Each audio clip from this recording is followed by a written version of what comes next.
Bom dia, tudo bem, meus amores?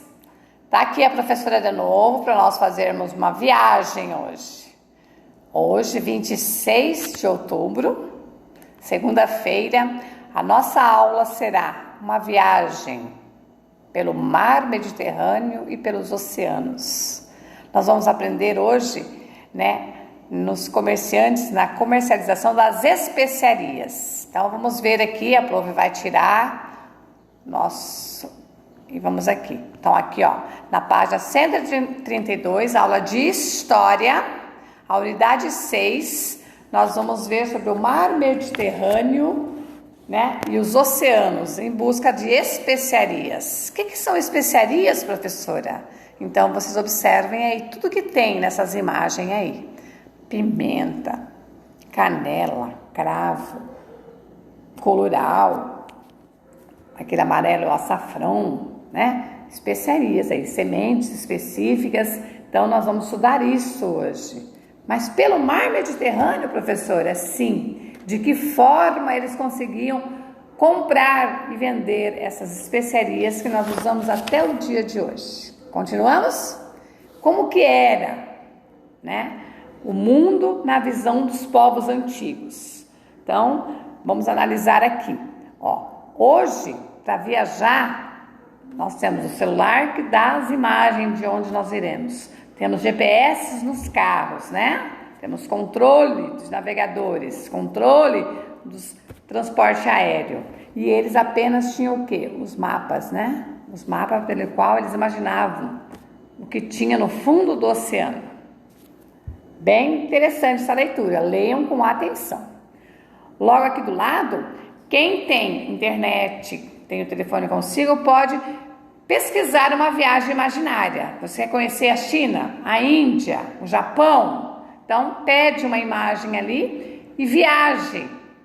Viaje imaginariamente e faça a questão A, B. Se não tem, daí não faz então, tá bom? Não tem condições de estar com o celular em casa e tem internet.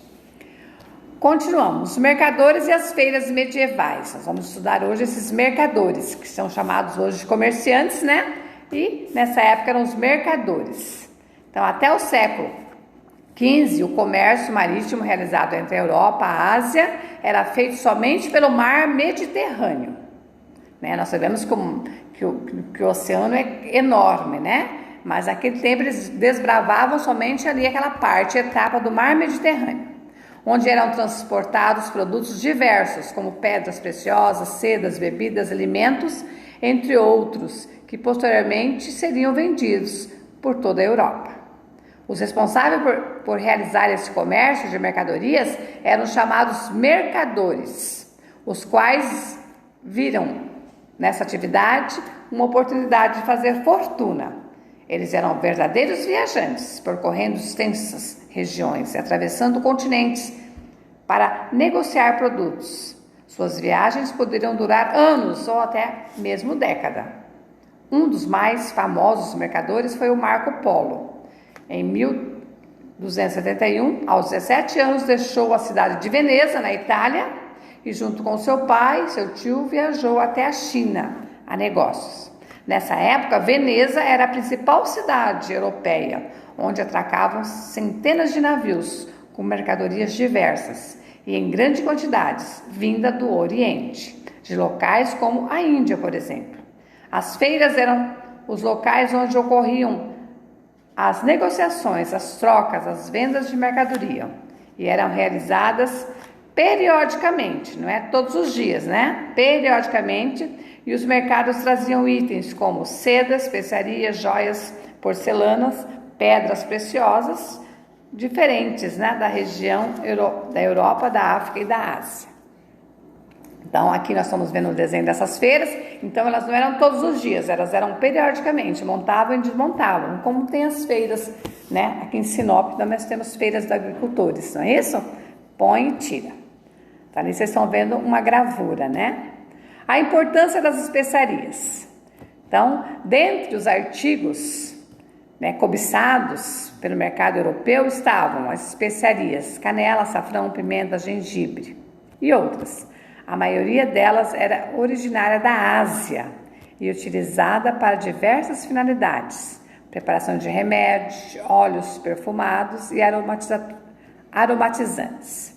As especiarias também eram utilizadas na conservação de alimentos, que era uma grande necessidade na Europa, devido ao inverno europeu ser bastante rigoroso. A produção agrícola era reduzida nessa época do ano.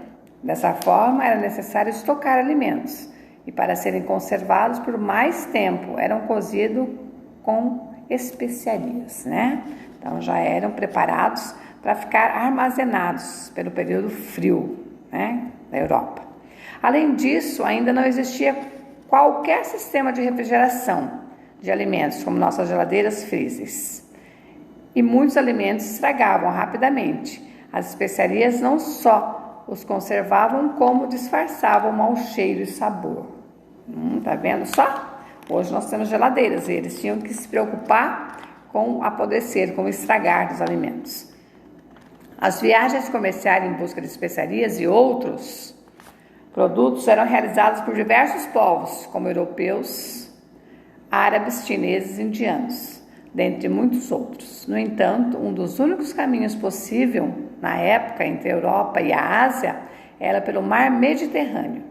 O problema dessa rota era o controle sobre ela, exercidos por diferentes povos que cobravam impostos dos mercados europeus, tornando os preços das especiarias muito caras. Então já existia a exploração, né? Então vamos lá. Para levar as especiarias até o mercado europeu, os mercadores precisavam comprá-los dos árabes. Então, né, lá na parte do Oriente, os árabes que exploravam a parte ali, né, da chegada pelo mar Mediterrâneo. Então eles cobravam 52 gramas de ouro por 60 quilos de pimenta, 7 gramas de ouro por 1 quilo de cravo, 10 gramas de ouro por 1 quilo de canela, que eles faziam uma troca. Por essa razão, quando as mercadorias chegavam na Europa, em geral, o preço era elevado. Atualmente, a maior parte das especiarias é produzida em vários locais do mundo e com maior variedade, sendo possível encontrá-las em mercados, feiras, por preços mais acessíveis. Hoje nós temos as especiarias que vêm no mercado, a maioria já é industrializada, né? Os condimentos já tem um pouquinho mais, né, da parte industrializadas. E às vezes nas feiras a gente encontra ela com menos ações, né, de componentes da indústria, né? Mas, por exemplo, o coloral que a gente compra na feira, ele não tem assim um produto, né? Aquele produto da indústria, né? Da feira é um produto mais natural. E já o que nós compramos no mercado é mais industrializado, né? Já tem outros componentes que eliminam um pouco o sabor, o cheiro e o gosto. Não é isso? Ali, montando um livro de receitas, né? Então, aqui ele vai falar sobre as especiarias, como que as famílias preparavam essas especiarias, né? A canela, o cravo, a pimenta e a noz moscada. Tudo muito delicioso para colocarmos, né, no nosso alimento do dia a dia. Aqui, mercado de especiarias, nós não vamos fazer. Esse mercado de especiarias nós não vamos fazer porque nós não estamos na sala de aula. Se nós estivéssemos em sala de aula, cada um ia levar, né, essas atividades para a gente montar nossas especiarias. Vamos continuar lendo aqui. Oceano Tenebroso. O que é isso, professora? Então, o que eles tinham medo, né? Então, para continuar o comércio entre a Europa e a Ásia, não pagar tanto impostos, né, para os árabes, lá do mar Mediterrâneo, os europeus começaram a buscar novos caminhos. O conhecimento que os europeus tinham sobre o mundo na época se restringia às regiões que compunham a Europa e parte da África e parte da Ásia, e aos mares que interligavam esses continentes. Isso quer dizer que os oceanos eram lugares desconhecidos para eles, assim como os territórios, vamos tirar aqui. Então, assim como os territórios que ficavam do outro lado dessas águas. Além disso, todo o conhecimento que tinham sobre oceanos, lugares nos quais ainda não haviam estado, era baseado no imaginário de outros navegadores, que contavam histórias, lendas e superstições. Como consequência, os oceanos eram costumeiramente associados a pensamentos negativos. Muitos desses relatos estavam associados ao ataque de seres marinhos, semelhante a monstros que podiam destruir suas embarcações. Outra crença que predominava na época era de que os oceanos possuíam abismos em suas bordas, e havia o medo de que suas embarcações caíssem nesses abismos. Essas crenças eram tão fortes que até os mapas registravam a presença desses perigos. Então vamos analisar esse mapa aqui embaixo, né? Então essas crenças, superstições que eles já tinham. Então aqui nós temos, né, território da África, da Ásia, do Japão, e aqui nós temos os mares, né? Então nos mares nós temos aqui as caravelas, né, estilo os barcos, temos os bichos, né, que eles tinham medo, os monstros. Então é assim que retratavam, né, naquela época, no início da desbravação, né, das partes das navegações marítimas mesmo, os oceanos, as descobertas, porque até então eles estavam só pelo mar marítimo, eles queriam descobrir outros, né, o mar Mediterrâneo, eles queriam descobrir outros, né, os outros lados do oceano. Então vamos fazer agora uma interpretação. O que é possível identificar no mapa? Então, nesse mapa, o que nós identificamos? Nós identificamos o território, né? A África, a Ásia, o Japão, os territórios, as partes de terra. Identificamos os oceanos, as embarcações e os monstros marinhos, né? A seguir, se você fosse o navegador da época e tivesse esse mapa em mãos, como se prepararia para a sua viagem? O que você levaria? Então põe aí, o que você levaria para atravessar, né, esse mar aí, esse oceano? A outra, pinte o quadro que completa corretamente a frase. Então naquela época os navegadores tinham domínio da navegação ou eles tinham medo? Vamos lá. E justifique por que era o medo dele, por que eles tinham medo nos oceanos? As grandes navegações. A necessidade de encontrar novos caminhos em busca de mercadorias na Ásia para a comercialização da Europa, além da disponibilidade de encontrar novas terras, fez com que os navegadores europeus obtivessem pela primeira vez um sucesso ao navegar pelo Oceano Atlântico, o que foi considerado um acontecimento histórico neste início, né, de período de grandes navegações, do século XV ao século XVI. O período das chamadas das grandes navegações foi considerado um acontecimento histórico de grande importância de explorar, né, o globo terrestre. Então, as grandes navegações nesse período do século XV ao século XVI, que eram as descobertas, né?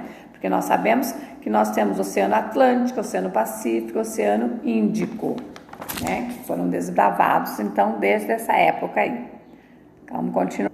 Aqui tem as descobertas de localização. Então, naquela época, eles já construíram, né, e descobriram a bússola, que ela foi inventada pelos chineses, né, como que a bússola é, né, certinho. A segunda figura, o astrolábio, foi construída pelos árabes, que era para visualizar os astros, né, as estrelas, o sol. E a caravela, que era a embarcação que era utilizada, né, naquela época. Para os navegadores não se perderem em alto mar, eles utilizavam a tecnologia de navegação, como a bússola, o astrolábio e o quadrante. Então, o quadrante é ali das caravelas, né? E você, quando viaja com a sua família, de carro, que forma vocês levam dessa tecnologia? Converse com o pai, com a mãe. O que eles levam, né? Porque hoje em dia nos carros, né, coloca o GPS, que é um aplicativo que vem do celular, né, que traz os mapas. Então hoje nós temos isso aí, ver com o pai e com a mãe se eles usam isso aí para se localizarem dentro da cidade, fora da cidade, quando viajam. O que os europeus encontraram depois do oceano? O que será? Encontraram mais monstros? Vamos ler. Fazendo uso das tecnologias de navegação, os portugueses navegaram pelo Oceano Atlântico em busca de especiarias e outras mercadorias, em 1487. Essa navegação foi comandada pelo navegador Bartolomeu Dias. Os portugueses navegaram pelas costas do continente africano, ultrapassando pela primeira vez o extremo sul do continente, que o próprio navegador batizou de Cabo das Tormentas, devido às águas agitadas e às tempestades que enfrentou ali. Dessa forma, os portugueses conseguiram estabelecer uma nova rota para as Índias, sem ter que navegar pelo mar Mediterrâneo. Então aí está a imagem, né, das duas caravelas de Bartolomeu Dias e São Cristóvão e São Pantaleão. Ao retornar para Portugal, Bartolomeu Dias relatou o feito ao rei Dom João II, que decidiu mudar o nome do Cabo das Tormentas para o Cabo da Boa Esperança. Então, os espanhóis, por sua vez, financiaram em 1492 a expedição de um navegador genovês chamado Cristóvão Colombo, que também buscava o caminho para as Índias. Mas, diferentemente dos portugueses, Colombo propôs navegar no sentido do mar aberto, em direção ao oeste do Oceano Atlântico. E foi o que ele fez. Em 12 de outubro daquele mesmo ano de 1492, Colombo deparou, não quer parar a minha imagem, Colombo deparou com o quê? Com terras, né? Com terras que a princípio acreditou que já eram as Índias, mas não era. Eram ilhas, né? Na parte atual do território da América Central, chamadas pelos nativos que ali tinham, que existiam, né? Os índios, Guanayani, e depois batizados pelos espanhóis, a ilha de São Salvador. Interessante, né? Viajar no tempo e começar a imaginar como era. Desde então, essa data marca o acontecimento histórico, a chegada do europeu às terras, que mais tarde receberam o nome de América, que é o nosso continente americano, América do Norte, América Central, e nós moramos na América do Sul. Quando Cristóvão Colombo retornou à Espanha, os reis logo tentaram garantir a posse dessas novas regiões encontradas. Eles recorreram ao Papa Alexandre VI, que publicou um documento chamado Intercartera, que estabelecia uma espécie de linha imaginária que dividia tanto as terras descobertas como as que iam descobrir, e tornaram-as posse dos reis da Espanha, mesmo elas sendo habitadas por diferentes povos nativos, né? Então, vocês veem que todo esse marco histórico, né, já existiam os índios, mas cada um que chegava queriam tomar posse, né? E não é diferente hoje em dia do nosso Brasil, né? Cada um quer tomar posse das nossas terras, cada povo diferentes, não é isso? Então, aqui vocês têm a carta, né, que o Papa Alexandre VI escreveu, chamada Intercartera, que mais tarde vai ser trocada de nome também, como nós vamos ver, né, na próxima, aqui no Tratado de Tordesilha. No entanto, os reis de Portugal, que também investiam fortemente nas navegações, não aceitaram esse documento. Começaram em conflitos, em brigas, Espanha com Portugal. Então o Papa refez a divisão em 1494, colocando a linha imaginária chamada Tratado de Tordesilhas, tá? Então, que fazia a divisão, é uma linha imaginária que nós temos, né, na divisão ali pela Espanha e Portugal brigarem, né, pelas outras terras que estavam sendo descobertas. O planisférico Cantino é um importante documento. Então, Cantino é essa imagem que nós estamos vendo aqui, visualizando, a chamada, né, tipo de um mapa, que recebeu o nome de Cantino, que é um documento cartográfico que foi produzido em 1502 por um português cujo nome não foi citado. Não se sabe, representa a maneira como os europeus enxergavam o mundo após o início do período das grandes navegações. É possível visualizar a linha de demarcação acordada entre portugueses e espanhóis no Tratado de Tordesilha. E vamos para a próxima página. Aqui eles trazem para nós até um fragmento do poema, né, de Fernando Pessoa. Um pedaço, fragmento é uma parte do poema. Então vamos ler? O título é Mar Português, escrito por Fernando Pessoa.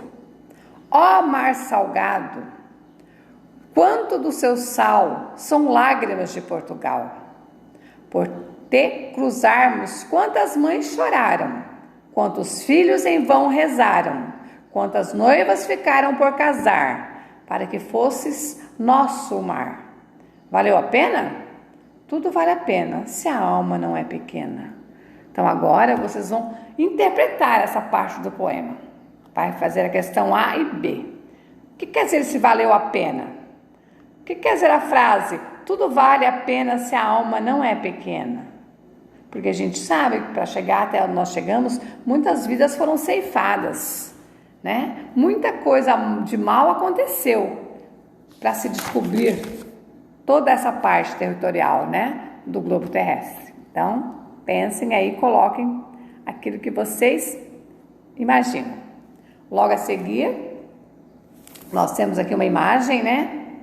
Uma imagem de como eram comercializados os alimentos, as roupas, os sapatos e os utensílios domésticos. Então ali, vocês, né? Que lugar que é esse? Vamos colocar que lugar é esse? É um lugar que retrata o quê? Um mercado. Mercado da antiguidade. Daí, na seguinte diz assim, descreva a imagem. Como nós vamos descrever essa imagem? Então essa imagem é o quê? Onde comprava e vendia produtos, né? O que nós podemos dizer que tem aqui de produtos? Ó, aqui na prateleira tem tecidos, aqui tem sapatos, aqui são joias, aqui nós vamos encontrar os demais, né? Ó, aqui vai ter os pratos, o que mais a gente vê aqui? As mercadorias ali que trazem, tem as jarras, não é isso? Tem os balcões, então retratam ali o que tem nessa imagem. A outra, o que as pessoas estão fazendo? As pessoas estão fazendo o quê? Uns vendendo e outros comprando diversos produtos. A outra, identifique pelo menos 3 produtos desse. Então foi colocado lá, né? Tecidos, calçados, joias, utensílios domésticos, vasos, pratos, né? E a última, atualmente, se você e sua família adquirir produtos como que estão na imagem, aonde nós vamos adquiri-los? Então, hoje nós temos uma grande iguaria de vendas, não temos? Nós temos supermercados, lojas, feiras, até compra online nós podemos fazer hoje em dia, né? Então, a tecnologia e os avanços. Vamos lá. A questão da página 150. Vocês vão ver qual delas é verdadeira e qual é falsa. Leiam e façam, né, esse entendimento daquele tempo, desses textos que nós estamos lendo ali. A segunda, vai pintar o quadro que a frase está correta. Tá? Tem 4 frases, uma é correta. 3, por que as especiarias se tornaram indispensáveis no passado? Ponto de serem medidas a peso de ouro pelos comerciantes. Né? Lembra lá na Europa que eles usavam as especiarias, os europeus tinham, né, que ter as especiarias para armazenar os seus alimentos, para não perder na época do inverno, que o inverno eram situações difíceis, né, de ter esses alimentos. E além disso, eles também faziam remédios, fazem remédios, perfumes, aromatizantes e conservavam os seus alimentos, não é isso? Próxima, uma receita de bolo. Que delícia esse bolo, né? Então aqui tem uma receita de bolo pelo qual eram usadas especiarias. O cravo da Índia, ele está colocado aqui, né? O cravo da Índia, a canela e a noz moscada, tá? Então, dessa receita ali, qual dessas 3 frases é a correta? Pinte somente uma. Se tem dúvida, professora, põe um xizinho. Quando a professora fizer a correção, você pinta certinho para não ter erro. Mas está bem fácil. A seguir, quais eram os principais medos dos navegadores pelos oceanos? Que eles acreditavam que no oceano tinha o quê? Tinham monstros que iam derrubar as suas embarcações, que eles iam cair no abismo, tudo isso. E a 6 é o que mais vocês gostam. Vocês vão desenhar aqui na 6, um monstro imaginário de vocês, certo? 7. Por que os europeus, especialmente os portugueses, investiram no desenvolvimento da tecnologia e da navegação para superar seus desafios e navegar pelos oceanos. Por quê? Porque eles queriam novas rotas, né? Então, em busca de novas rotas para o Oriente, já que pelo mar Mediterrâneo era controlado pelos árabes, que cobravam altos preços pelas especiarias, né? Então, eles queriam novas rotas, descobrir novos locais. E aqui, o 8, vocês vão pintar, ou colocam um xizinho para depois pintar na correção, quais, né, são as informações corretas das frases A, B e C. E a 9, de que forma os portugueses conseguiram descobrir uma nova rota para as Índias, sem ter que passar pelo mar Mediterrâneo? Então, eles foram o quê? Pela costa do continente africano, ultrapassaram, né, pela primeira vez o extremo sul do continente e acharam as terras do chamado Tratado do Cabo das Tormentas, primeiro, né, chamado Cabo das Tormentas. É isso? Cristóvão, a 10ª, Cristóvão Colombo também se lançou ao mar em busca de uma rota para as Índias? Mas qual caminho escolhido? Então foi diferente dos portugueses, né? O genovês ali, ele fez o quê? Ele propôs navegar pelo mar aberto, num outro sentido, em direção ao Oceano Atlântico. 11. O que foi o Tratado de Tordesilhas? Então, o que foi esse Tratado de Tordesilhas? Era o conflito entre a Espanha e Portugal, né? Então, esse tratado, o rei fez um acordo, né? Estabeleceu entre Portugal e a Espanha a linha imaginária, dividindo os territórios, né? Os dois reinos, as terras encontradas e aquelas que eles iam descobrir. Então, o que foi o Tratado de Tordesilhas? Foi um acordo entre Portugal e Espanha, né? Pela linha imaginária, e que os dois reinos, né, se dividiam, aquelas terras já encontradas e as que eles iam descobrir. E a última, nós vamos aqui, essas 4 plaquinhas aqui, cada uma tem um dizer, mas ela tem uma sequência. Qual foi a primeira, qual foi a segunda, e qual foi a terceira, e qual foi a quarta, nas fases, na sequência. Vamos ver qual é a primeira? A primeira, né? Os mercadores viajavam, então vamos tirar aqui. Então, os mercadores viajavam longa distância para buscar mercadoria em especiarias no Oriente, para atender as necessidades do consumo europeu. Então, qual que é a primeira? Essa daqui. E ela vai estar aqui. E as outras vocês vão lendo e vendo a sequência, porque é uma sequência. Todas aconteceram, as 4. Só que tem uma sequência de primeira, segunda, terceira e quarta. Tudo bem? Então, aqui nós terminamos a nossa viagem, né? Nossa viagem pelos oceanos, né? Na ação ali de todo o povo português e espanhol que foram explorando e chegando, né, até a América. E em especial ali nós estudamos hoje sobre as especiarias, né, de que forma que era utilizada e é aquilo que nós utilizamos até hoje. Tá bem? Beijo no coração. Até amanhã, terça-feira, né, com as nossas videoaulas. Espero que todos estejam muito bem, estejam lendo. Gente, leiam com emoção, com vontade. Se não conseguir responder, depois tem a correção. Mas o importante hoje é ler, viajar, imaginar. Beijo no coração, todos ficam com